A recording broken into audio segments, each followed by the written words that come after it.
ताडोबाच्या जंगलात सूरज नावाचा एक हत्ती राहत होता।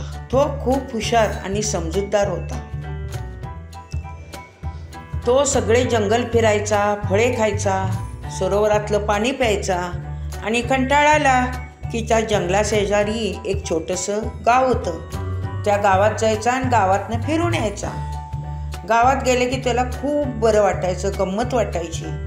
गावात त्याला माणसे दिसायची, लहान मुले दिसायची। गावातली लोक त्याला केळी, सफरचंद, फळे खायला द्यायची। त्यामुळे त्याला खूप आनंद व्हायचा आणि तो रोज गावात जायचा। जंगल फिरले की गावात जायचा। असंच एकदा तो गावात गेला तेव्हा गावाच्या बाहेर एक शिंप्याचं दुकान होतं। मग त्याने काय केले, सूरजने आपली सोंड त्या दुकानात आत घातली। त्या शिंप्याने सूरजची गंमत करावी म्हणून एक सुरी आणली आणि सोंडेला चुबली, म्हणजे सोंडेला टोचली। टोचल्यावर सूरजला जरा वेदना झाल्या। मग त्याने सोंड आपली बाहेर घेतली आणि तो निमूटपणे जंगलात निघून गेला।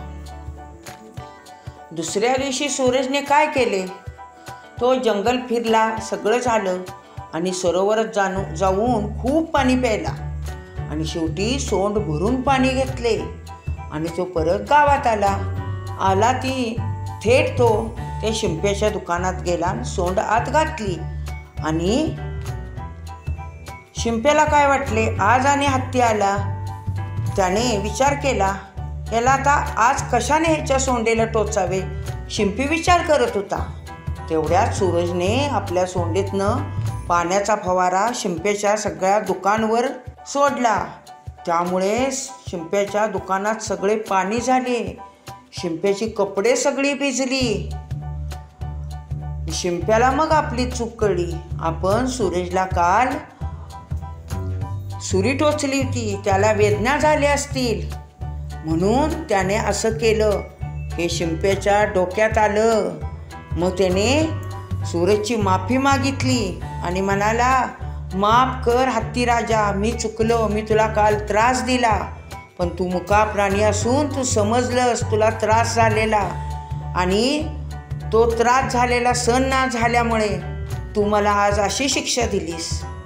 खरंच तू मुका असून तुला समजतंय, पण आम्ही माणूस असून आम्हाला समजत नाही।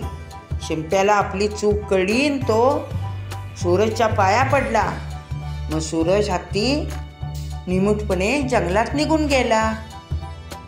यावरून काय समजतं आपल्याला, मुक्या प्राण्याला सगळं काही कळतं, त्यांना फक्त बोलता येत नाही। हे माणूस असून आपल्याला समजत नाही।